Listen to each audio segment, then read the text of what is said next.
Hey, everybody. Before I get to my interview with the great Janet Planet, I thought it would be helpful for you all to see the recording studio that Janet and her husband, Tom Washatka, have created in the downtown Oshkosh city center. You know, before the discussions started about the city purchasing the city center, not a lot of people in town knew exactly how many businesses are in the city center and what they do. I think you'll agree with me. Janet's recording space, Janet and Tom's recording space, is absolutely remarkable, especially when you consider the fact that when they moved into that space, it was blank and it had water damage. And what they have created there is absolutely remarkable. Janet, on this tour of the space, was joined by City Council member Alec Lefebvre, one of the newest members of the council, who requested a meeting with Janet and Tom to check out the space. And I hope the other members of the city council do the same so that they can see exactly what stands to be displaced if we don't get the plan for the city center correct. So let's watch the tour of the recording studio, and then we'll get to my interview with Janet. All right. So happy that you're here. This is an awesome space that used to be a call center. When I walked in, it was one big concrete room, right? And so that's our work for our record label that we started in 1995. Over here is where our hope and dream is to have small, like living room concert type things that can be um, uh, put out to the world via the internet, via Zoom. And then this could also be a place for recording. And then over here is a little receiving area. And of course, all the studies that we've done and so forth, the books and whatever. And over here is a big screen that our goal is to have my husband give tech workshops for people that want to learn what he does on the computer when it comes to recording via Logic Audio. We made these. These are movable walls. This is called a gobo, and if you've seen some of the historic jazz recording sessions, you can make little separate rooms with the gobos. They're on wheels. And then over here, we repurposed a lot of our own in storage cabinets, painting it, making it really, really warm and beautiful. And then over here is a place, for office work and printing and stuff like that. And then here is the control booth. And this is where the clients sit. And one of our goals too was to bring people in from the outside. And these are actually futons, so they can crash here and as we do these sessions. The walls, the reason that we have this beautiful lighting and the intimacy, the blue walls, is because of the idea of moon, stellar, planet, and so forth, but also because we wanted it to be beautiful. We wanted it to be inspiring with art, with intimate lighting, so that the people that are here creating can feel like a big aesthetic hug and comfortable to make art. So this is our dream space. I'm so glad you came. Thank you. Thank you. Janet, thank you so much for doing this. Thank you, Tony, and thank you for doing this yourself, actually, giving us a voice. Absolutely. This is actually one of the more difficult interviews for me, Janet, because I'm a little bit starstruck here. You've you've been such an inspiring entertainer and, again, like I said, educator. And I've been a fan from a distance for a long time, but I saw at that council meeting, you're just so authentic and passionate about what you do. Before we get to your recording studio and what's going on there, let's talk a little bit about you. Where are you from, and what are some key things that led to you becoming a professional musician? Born and raised in Appleton, and there was always music in our family, a lot of ear players and singers, grandparents and so forth. And, being of I'm 67, so the era of listening to records and singing and playing, live, that music's it's always been in my life and my family's life. And I was the crazy one that decided to pursue it. Um, and just really living music and loving it and knowing, and I do tell this story. I knew in first grade I was going to do this. I knew I was going to be a singer with long blonde hair. That's what I said, yeah, there. Anyway, that was just that was the fantasy. And so the path through all of this has been self-made. And that's, we just keep, as my friend from Australia says, we just keep beavering along and figuring it out on our own. Nothing was handed. And I could dive into it like I told you pre-interview. So, but basically just the knowing and the needing to pursue music. So Appleton, and people say, why didn't you move out of the area? New York. And I've had people look at me with kind of a sad face, puppy eyes. You could have made it big, Janet, but you decided to stay here. I literally hear that a lot. Okay. And basically, everyone lives somewhere. And again, a long story why we are still here is because we're musicians and great music is made everywhere. That's kind of the short answer. But really believing in, does it matter where you live, if you continue on the path and the process, you will be heard. You said that you knew in first grade that you were going to be a singer. Were there certain artists that you were directly inspired by? I read on your website that you were deeply moved, apparently, by the Nancy Wilson Cannonball Adderley recording Oh, from 1961 or 62. Now, Nancy Wilson is one of the great jazz singers of all time. Do you distinctly remember hearing that album? oh, absolutely. But I mean, that was way, way after. And so a quick little, story of how I came to be whatever today. I just really wanted to sing. I started out singing, at home and being in groups in our little neighborhood, playing guitar, ukulele, and doing. We had a little group called the Fantastic Five, and so then keep going, right? I actually out of high school did singing telegrams.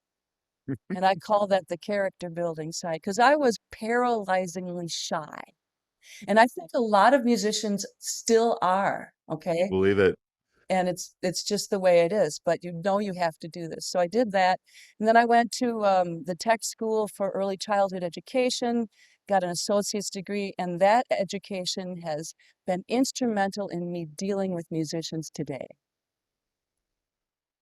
Amazing. That's my joke. And then after that, I just even during going to the tech, I would just go out to jam sessions, have my one song, and that's where I met Tom Thebo, and he was one of my first mentors. Of course, Tom is a great guitar player, correct? yeah, he is, and he taught me a lot about jazz. So I didn't really know about Nancy Wilson until I met Tom Thebo, and he Oh, brought me out to all of the jazz singers. Yeah. And then ultimately John Harmon, of course, my husband, Tom Washatka, and we'll talk about him because not only were we bandmates, but we had the same mindset for that we need to have something a little bit more, and that's where we are with the recording studio. Yeah, so great music is made everywhere. And what's really interesting? When I travel around, which I have many, many places, I refuse to lie about where I'm from. And as recent as just last Sunday in Virginia Beach, I mean it. Where are you from? Wisconsin. Really? I'm the only one from Wisconsin. Well, there's a woman who finally confessed she's from Wisconsin but lives in New York now. But this was my 4th year there. I celebrate it, and I celebrate Oshkosh. Me And too. I love it because there's something about this place that led us here. What was going on in Virginia Beach? It's called the Vocal Jazz Summit, And 4 years ago, I just thought, I gotta get out of here. Sorry, I have to leave and be fed and learn and network, really. So I heard about this and went for the first time and walked into the venue where a lot of activity is. And this woman walked up to me and she said, "Hi, I'm Sue. Can we hang out?" I'm like, sure. So it's workshops, Thursday, Friday, Saturday, and Sunday, workshops, concerts, and you are going constantly, jam sessions. And so the clip I sent you was Saturday after a long day, and everybody sings one song, and that was probably about 10:45 in the evening. You're waiting. So anyway, so it's just this. Here I go on a tangent. Okay. It's this. Uh, I'm being fed. I'm being fed, and so this year I was asked to present my uh, workshop on Rethink Sing and Sing a Song. So it's great. Excellent. Now, the clip you sent me, you did just a rockin' version of Marvin Gaye's "What's Going On."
Um, what led you to choose that song?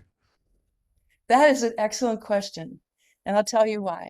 Because it's a jazz vocal summit, vocal jazz summit.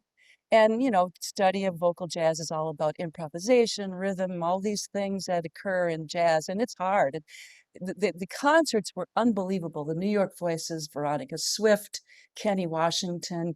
I mean, you can get blown away. It's like, oh my gosh, how did they do that, right? Because I call music the forever endeavor. Yeah. Okay, so it goes on and on and on. So, okay, you get one song, what are you gonna do? I thought, well, maybe I should do something fancy, you know. But then I thought, you know what? I want to do a song that brings people together. And I'll tell you, that was it. Anyway, so there's an iReal Pro chart, and we just put it down there. Well, how does this go? Okay, well, just and you're there, you're in it. Boom, go. And exactly what I was hoping for happened. It's a room full of singers, Yeah. and there's a call and response, and the message was awesome, and it's timely, and of course, a lot of the singers there are from my generation and older Yeah. and younger, and so that's where the music is the communicator. Not look at me, look how what I can do this. I thought, Yeah. of course I can wail, I can still sing, but I wanted so badly to get everybody to be part of it. And I've listened, I gotta be honest, I've listened to it at least 50 times because it makes me feel so alive.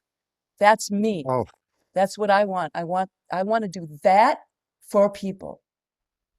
I want to be a better singer. I want to be a better musician, but it ain't about Janet Planet.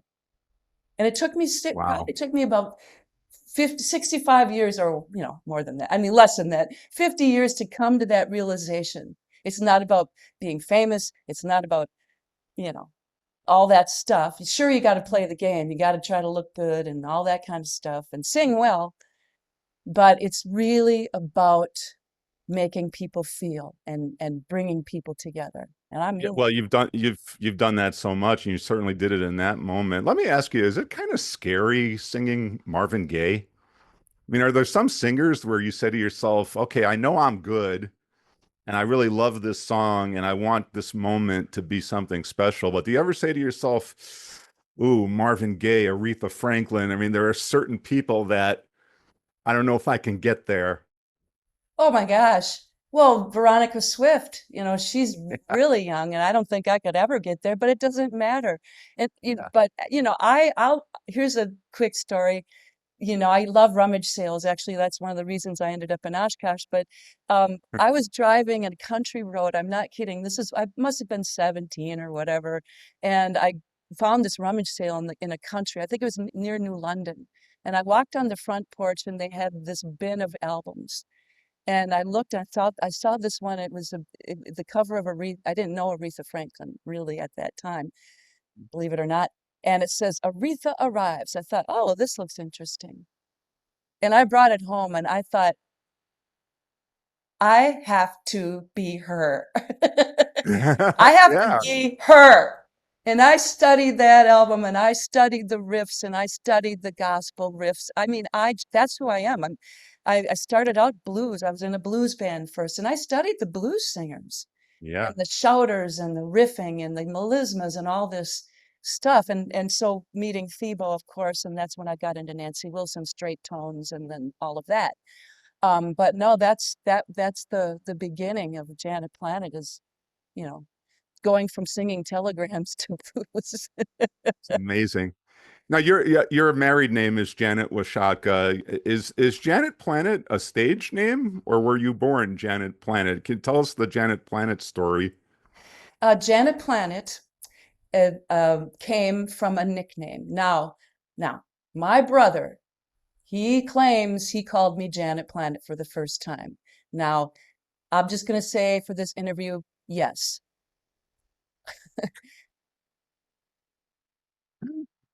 Nicknames as kids. Right, right. Did call me Janet, but there was a little addendum on that, which I won't repeat. Okay. But then I do remember this wonderful group of very creatives that I hung out with in Appleton before I moved to Oshkosh. there was a woman named Lynn Birch, and she lives in Germany now, and she used to go, Planet! So when I decided to pursue music as a singer, right? I thought, well, gee, Janet Heimerman is my maiden name. Oh, okay. Yeah, yeah, whatever. It's a nice German name. Yeah. Um, I remember making a little sign and said, I thought, should I do Janet Planet? Will anybody take me seriously when I'm overweight 40 and 40? And I thought, I'm just going to do it anyway. So I did, and I put it up at all the music stores, and with my number, and then started to audition. So Planet is not my real name, but I relate to it and respond to it the most because I've had it forever, and I've got the .com too. Oh, you sure do. JanetPlanet.com. We'll have it on the screen. Janet, the first time I saw you perform, it was in a big band kind of setting. It was at, I think, Oshkosh Waterfest. I was absolutely blown away, by the way, at the time.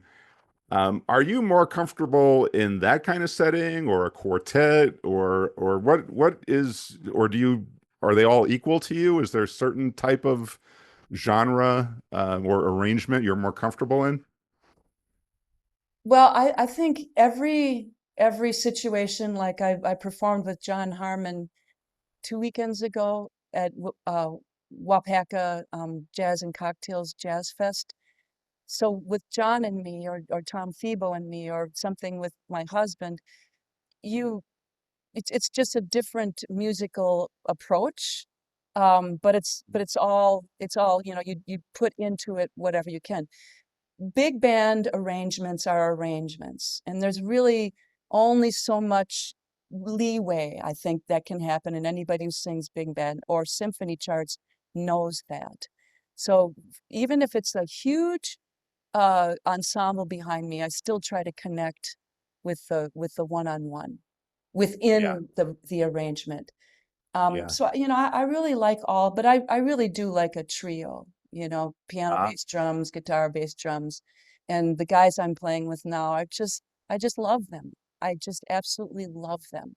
They're great people. They're amazing players, and we're dear friends, and yeah, we're buds. by the way, people who are not familiar with your music can go to janetplanet.com. You've got sample videos of your performances. You're on Spotify. You've got your own YouTube channel. So there's numerous ways to get access to your work. You mentioned John Harmon, who you said at the council meeting. John, great pianist. John is now 90 years old, Yeah. and he's still performing weekly, you said? Yeah. The Manila restaurant in Oshkosh. Well, as we speak, he's in Montana teaching at a Wow.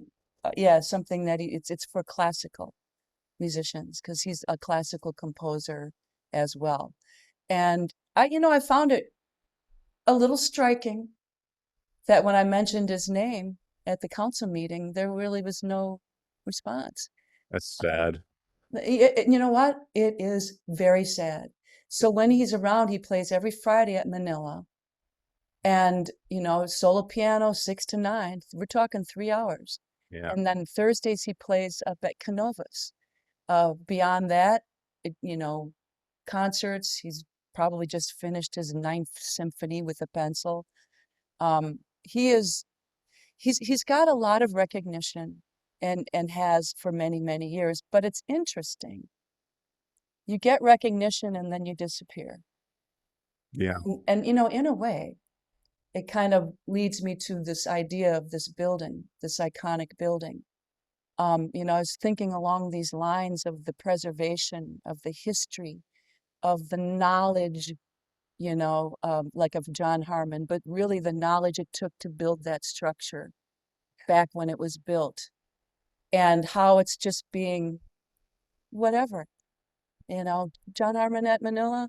Oh, oh, that's good. Well, we can't really make it because, or I mean, the words iconic and legendary are often overused, but they're not overused with John Harmon. no, No, he is a true icon and legend. A short story: in 1996, I was running for political office, and we did a fundraiser at the Grand Opera House, and someone in my campaign was able to get John Harmon to play at our event. And I was so glad he was there because he kept everyone there for the whole event. Everyone was just so mesmerized by John Harmon. And by the way, that was my introduction to John Harmon. Oh, I got to Oshkosh in 89 and somehow I didn't know John until 96. And it's just, yeah, people listening, do yourself a favor, go have a great dinner at Manila on a Friday. Make sure John is playing when you go. It's worth your while. So you made this transition to the building. Should we start talking about the city center now and your recording studio? yes, and I actually wrote notes because, you know, of the Okay. thing. But let me just quickly say, um, before we talk about that, because there was more behind just having another space for my recordings. Um, v- Back when was doing a lot more international traveling, and you know, it would drive me a little insane that when I, again, say where I'm from, I sang at Park Avenue in New York City, you know, at Feinstein's, and I refused to tell them I wasn't from Oshkosh. You know what I'm saying? And so I, oh, quite a while ago, I developed something called Thanksgiving, and that's where we're going to bring the outside in. We're going to bring musicians from the outside of the community in and do these concerts. That has now kind of turned into, because my dear friend Kyle Kanoki has made a program called Jazz Coterie, and he will agree that I did, I mentored him on the idea and how to do it. Okay, so that's happening, bringing the outside in. Let's see, um, yeah, I already talked about that.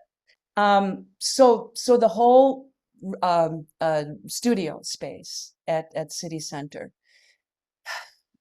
Yes, I've got like 25 recordings out there, stellar records. You know, again, all of this can be, you know, you can go online and look. Um, I wanted to bring into one space all the things that I do for everyone else, and my husband is in on this too, Tom Washatka, which I will mention. I would not be the recording artist I am today without that man. He and I were the ones in the band that were trying to figure out how to make all this work, stringing stuff up different apartments. I mean, we just kept doing this. And this was, hello, before this, it was Yeah. analog, hard copy, really just making it work. Okay. Um, so all of this years and years and years, almost 40 years of not just gigging, not just playing, not just singing and so forth, but recording and then mentoring people to the process and educationally.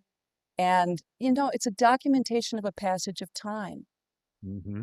So Tom is the tech guy. He is the brains. I mean, he is the brains. I am obviously ideas person, but he is like, okay, just calm down now. And then he's a killer musician, Yeah, saxophone. saxophonist and composer and arranger.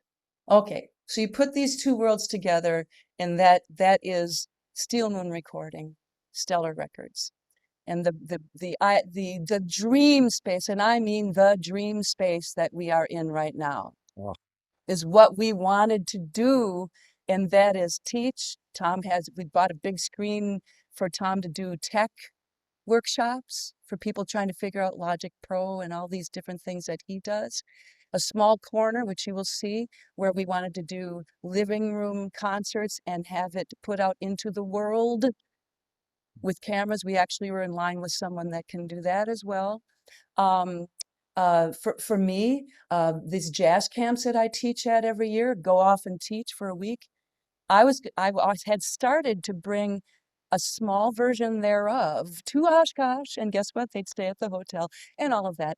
And they would not only have Janet Planet mentoring, because I teach, but also a connection with local musicians and a recording experience, because recording is way, way different, and you probably know this, than standing on a stage. And that's oh the yeah. mentoring part that I've done, jingle singing and all those things, bringing it all into one space in Oshkosh, in the center of the city. And when you see the before picture and after, again, I'm so passionate about it. You are. Yeah, for a reason. It's not like we didn't just get here a year ago, you know? Oh, and so to the point, why did we stay here?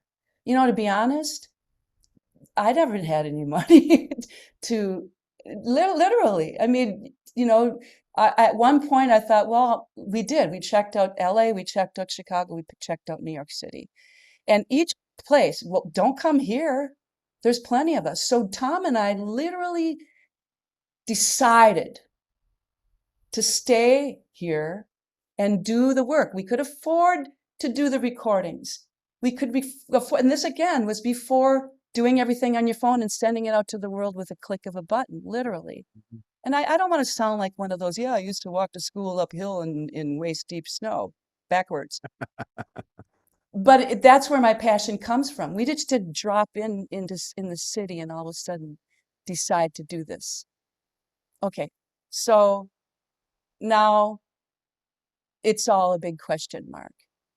And the affordability, you know, I'm already kind of pulling back on some of my dreams with this. I Oh. mean, I'll go somewhere else and do it, you know. When did you first hear, Janet? When did you and Tom first hear that there were these potential changes going on with City Center? I mean, were you brought along throughout the entire process? I mean, when did you first hear about this? You know, I wish I could pinpoint it. Um, but you know, I was looking at the notes. We did move in August of, I think it's 2024. I hope I'm not wrong. Mhm. Um, you know what? I don't recall, but I do know that it may have been. Oh, yeah. No, I think it could have been like a council meeting or in the paper. In the paper, it was in the Northwestern. It showed the plans of Right. the and in fact, I went to the landlord and he said he was really mad that they printed that so early. So, Oh. because I don't know what was, you know what? I wish I had some answers, even to answer when we found out, you know. Um, but It kind of bugs me, Janet, because I have the feeling that a lot of the people involved in the planning of this upcoming project, I don't even know if they were all aware how much activity is going on in the city center, right? The 20 to 30 businesses and what you and Tom are doing with your recording studio. And you know, Oshkosh has had this long time struggle about how do we brand ourselves? What are we? Well, I'm sure you would agree with me. There's a lot of brilliant musicians in Northeast Wisconsin. There's a lot of great artists in Northeast Wisconsin. I've always wondered, why don't we become the artistic center of Northeast Wisconsin, brand ourselves that way, right? well, But we don't seem to, the city planners don't seem to think that way. you know, that just sparked something that I wanted to say earlier about moving to Appleton. I mean, moving from Appleton here. And I've always had this, you know, feeling about it. I came to Oshkosh, had my first job actually as a waitress at Baxter's Beef and Pizza Company, and I was terrible. Anyway, but it brought me here, and I knew that I felt an energy change when I would come here. We go to Menominee Park to summer concerts, go to UW Oshkosh to see all these amazing, you know, blues bands. And so Steve Lenz was a dear friend. He did all of that. I don't know if you know Steve Lenz, but he passed just not too long ago. Oh, And so that was the attraction. And I had this uh, uh, idea that I think it's because of the water, that oh there's yeah. water that flows through it.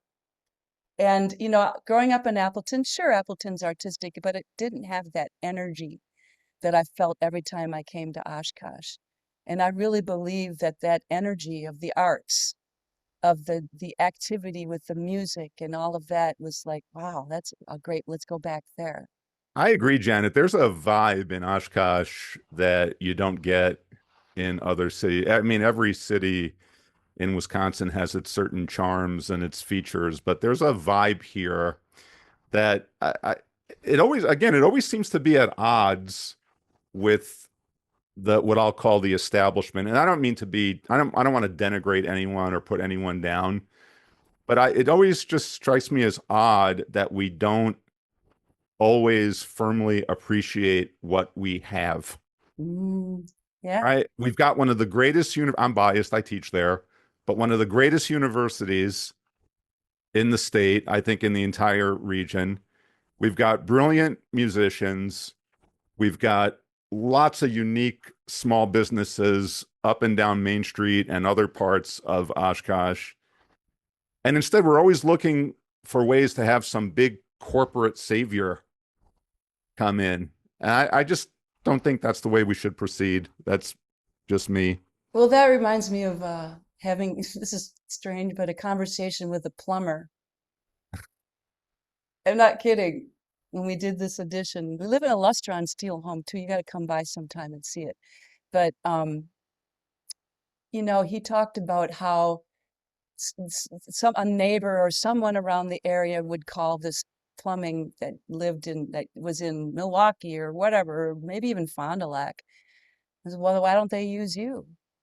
He said, because either you're local or professional. And even in the trades.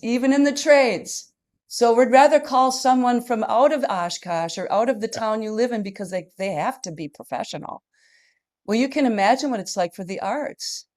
Well, I've had people, I don't know if I said this earlier, I probably did. I repeat myself a lot, but looking at me like, you're so sorry that you stayed. You know, why not celebrate? There is a, I'll send this to you. There is a poem written by Johnny Frigo, who was a wonderful musician who wrote part of writing a classic song called Detour Ahead. And we used to subscribe to this international jazz magazine called Cadence, because every new recording that Stellar Records did from Oshkosh, Wisconsin, we'd send it to them, and he was in New York, and they would review it. And Wow. it's international. It was this little paperback thing, really, really small print. And we started getting reviews from Oshkosh, and they were glowing. They were glowing reviews. Of course. But in that magazine was this poem about what we just talked about, where great music, great art, great minds, great people are everywhere in the pockets of the world, not just the big hubs. And why we can't celebrate that and own and really uplift the locals instead of just coming. No, it's not where you are, it's where you've just been and where you're going, period. Yeah. It's interesting, Jen. I've gotten the same thing. People over the years have told me, Tony, a guy like you should be at UW-Madison. You should be at NYU. You should be. No, I should be right here. This is where I belong. Why not? Why not? I mean, seriously. And again, it's a small world. John Yeah. Harmon and I went to Russia. I was going to share that story. I've been to Japan twice. And the person that brought us to Japan twice had an exchange program here in Oshkosh. He heard us play and sing at what's above Manila. And he's like, well, you should come to Japan. And I'm like, okay. So 2 o'clock in the morning, and again, this was a long time ago, this little computer, I emailed him and I said, and he got back to me and he said, I've never heard anybody so passionate about about coming to Japan. He says, we're going to make this happen. And so we went there and, we're like ambassadors, right? Yeah. So we, Yeah. 2004, I think. So it's been a while, but again, being there and bringing who we are from Oshkosh to the world. John Harmon and I, same thing. The Russia trip that we took as performers, but also as mentors. And I'll never forget after we did this concert at the Philharmonic, and it was amazing. It was just amazing. We did God Bless the Child, a Billie Holiday standard. I don't know if you know it. Yes. And and we were like the television was there, and it was like we were it, right? And this woman came up to me after, and of course, Russian, she's speaking Russian. I didn't know what she was saying, but she kept saying, "Duh," and I'm like, what, what? And she goes, uh, child, child. And she touched her cheeks and she had been crying because of that song. And that wasn't about me either. I mean, it had nothing to do about me. No. It had nothing to do about John. I'm going to get emotional now. So folks, it doesn't matter where you live. Make your art, send out your love. I'm sorry to sound woo-woo, but that is the theme today. Send it out from where you are. Don't think you got to be somewhere else to be validated. I bet you didn't know this was going to turn into one of these. No, I think that, it's no, I mean, when I say you're inspiring, I mean, this is what we're getting into right now, right? Music is all about love, and really that's what your art has been about for many years now. You and Tom, both. What do you see? You said you're maybe a little bit discouraged, frustrated with what's going on with the city center. I mean, do you think that it's still possible to save these businesses? I mean, is there a scenario where you see yourself staying in the city center? Well, from what we're finding out, and we'll know more as it unfolds, no. I mean, now I get scolded and was just recently, earlier before our meeting, and I don't mean scolded in a bad way, but just reminded, stop being so negative, stop thinking the worst. Don't think that, Right. I have to tell you though, knowing where we came from, and again, the space and the plans. Anyway, so no one knows. And I think that's the hardest part of all of this. How do we plan? How do we even, to finish out our lease? When do we start taking things down? Where do we go next? Do we keep doing what we're doing? But recording has been half, if not more, of our careers, Yeah. and we don't want to stop. We've come from closets to a beautiful space, and with nothing handed to us, nothing. So that's why I'm so passionate about it. But Tony, I think that you know it's not long for certainly us. I don't know about the other businesses. I sure I hope. don't know. They're in this so-called due diligence period. The vote was only 4-3, and my faith, for lack of a better word, tells me that it's always possible for people to turn around. I'm sure you know the story of Amazing Grace, the song. John Newton, he was the captain of a slave ship, Yeah. and halfway across the Atlantic Ocean with a shipload of human beings in bondage, he turned around, can't do this anymore. And that's when he wrote Amazing Grace, right? So it's always possible to turn around.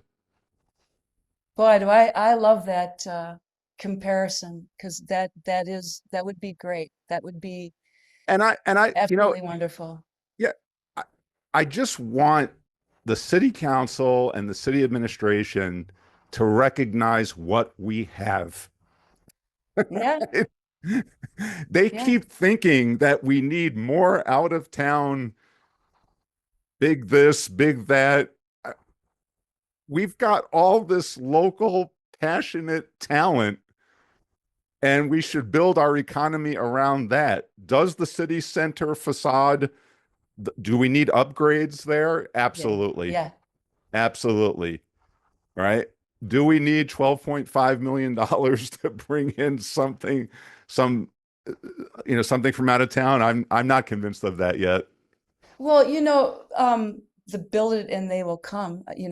There's one other component too, as we know, and that's the internet.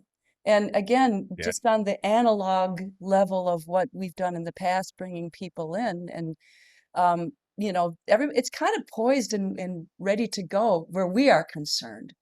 But bringing people in, celebrating. Well, I'm saying. It's like you're from where, or this is where. Yeah, yep. And I'm going back there too. And so that can definitely be built upon. But yeah, as far as the facade goes, I mean, I guess I could understand why a lot of the public would say, we got to pay for that. Right. because they've not been inside. They don't know the history of the building. And that's another thing that I hope somehow can be put out there as far as the importance of the structure, the one of a kind and so forth. Um, but yeah, who knows what's going to happen. In our remaining time, is there anything else you'd like to say about the city center? Oh, I know you brought a whole bunch of notes with you. I want to make sure I give you a chance to say what you wanted don't you think I've said enough? to and it's all been great. I, Oh, I really go yeah. ahead. Well, just that this, okay, I'll end with this.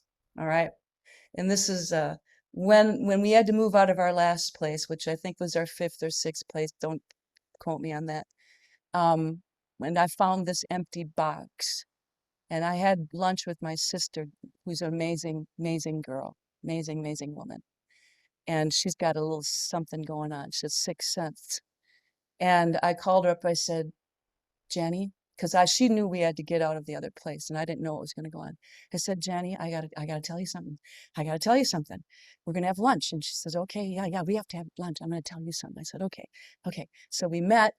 We were sitting at the table. I said, Jennifer, you won't believe. She goes, Janet, let me talk first. She said, I had a dream that you are going to find the best space you've ever had. And it was going to be the most beautiful, the most functional, the biggest, best space you've ever had for your studio. And I looked at her, I said, when did you dream that? She said, the last time I saw you, you sang at Manila. She said, I knew then, but I've been holding my tongue till now. And that just floored me. And sure, I'd love to think that there's some kind of amazing grace behind this, some kind of connection to make doing the right thing. Um, but I think today, there is, Janet. Maybe I'm just being naive, but I really think there is. I mean, just listening to you speak and listening, I interviewed Ken Osmond a few weeks ago. I think the people at large want to support local people that are doing great things. So yeah, I mean, is it going to be a struggle? Absolutely. yeah. But as you know, positive change is always a struggle, Oh, right? Always. I gotta write that one down. Well, I mean, it always is, right? And the great singers always were connected to these struggles, right? Um, Nina Simone and many, right? Many people like that. So I really think there's hope. And I think that most members of the city council want to do the right thing. I think they're just trying to find a way to do it, right? Yeah, yeah. Because there's this ideology that the way you develop cities is to just tear things down, right? It's like, and I know you're all about building up, not about tearing down, right? Well, I thought, why wouldn't they celebrate the building itself? Right. Like, like a Frank Lloyd Wright, tour. It's historic. Yeah, Welton Beckett tour, and I probably I've shared the. Anyway, I could go on with I all mean, these little stories. you're right. You're more globally traveled than I am. I'm sure you've been in countries where they've got buildings that are 300, 400, 500 years old and they celebrate them. In this country, when something is up for 60 or 70 years, we say, that's it. Yeah, and they build a I, ballroom. I mean, right, exactly. Yeah, we're tearing down half the White House now, right? Or at least one Oh, person. that old thing. Right. I've never, that's one part about our country, Janet, that I've never understood. That apparently great architecture, unique architecture apparently only has a 50 to 60 year life cycle. Then we've just got to tear it down. Well, you know, years ago I used to go to the Y a lot more often, and I was in after a swim in the hot tub, and there's a couple old guys in there, it was like a jacuzzi thing, and they were talking about how the Athern Hotel, how they used to go there, and it was stunning, it was amazing, it was, and that the acts that would come through because of the riverway and all these different historical aspects of Oshkosh where it was located, would perform at the Grand Theater, and then they'd get to the Athearn by a tunnel underneath the street. Did you know that? Amazing. I'm Yeah, sure I'd heard that at some point. That's amazing. right. And so then they knocked it down and put that bank there. Yeah. I mean, yeah, it's so those types of stories, obviously, you know, the passion. I do hope that I thought of Shirley Maddox. I saw her outside of the Oh, yeah. courtroom when I went there to talk the second time or whatever, and uh, she's so sweet, and she's all about preservation, and wouldn't it be great to have some kind of that push as well to take what's there, maybe revitalize some of it, celebrate what's there, make it coexist, help it to coexist, and celebrate the building. Yeah, and that might be the best case scenario, that we find a way to preserve a lot of it, find a way to maintain or support those 20 to 30 businesses that are there. And maybe we'll end up with a good outcome. Bottom line is, Janet, I don't think this is over by a long shot, but I do think that those of us who are concerned about our city, I mean, I live a 10-minute walk from city center, maybe less than that. I don't want to see something dismantled that is populated by a lot of really passionate people about this city that are doing great things, Yeah. right? That, you and Ken use that word conduit, right? People that are conduits for other people's activism and positive change and so on. So let's find a way to preserve that. And band together, even if it doesn't turn out the best case scenario for us, at least we tried.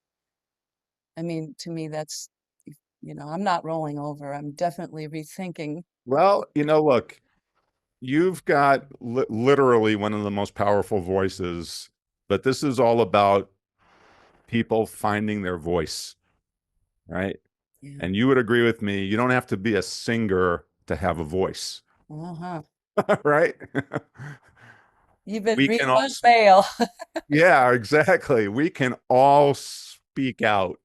Totally, totally. And I mean, yeah. I'm sitting there watching that meeting that night, and I thought, okay, here's Ken and Janet that are giving two of the most eloquent speeches that I've heard at that meeting in a while. And then I thought, what if it was not just those two? What if it was three or four or five or 10 or 20 or 30 more? And we know they're out there. It's just finding them, educating, making people comfortable with finding their voice. Well, Ken, because I've been out of town, we are going to get together and really get all the tenants of the building together, and maybe it'd be nice to have an open house. We talked about Yeah, doing an open house, a tour, so that the public can come in and see what they might be supporting, the befores and afters, take a tour, yeah. have a little bit of it. And I know Chris Larson's been doing this, posting pictures of in its heyday. you know, they should have those pictures along the walls of the halls in there. This is what it was. This is, and celebrate the building itself, and do that, and celebrate. And we'll close on this, Janet. You are completely comfortable with people coming to visit your studio, right? If they want to see, yeah. Absolutely. Again, Janet at janetplanet.com. right, right, right. And yeah, I mean, that we've been meaning to do more open houses. We got one under the belt, and then things got crazy, but absolutely. And I think with this collective reaching out to the other tenants, we can do something collectively and then also individually. Absolutely. Absolutely. All right, Janet, on that note, let's definitely stay in touch. And I hope you can come back and do this again as this project progresses. And I'd also like to do a show with you at some point where we just talk about music. La-dee-dee-do-do-do-ba. There you go. Thank you. Are you kidding me? I got so many ideas. I'm You're sure you awesome. do. Thank you so Thank you. much, Janet. Oh, I lost you. Okay. Are you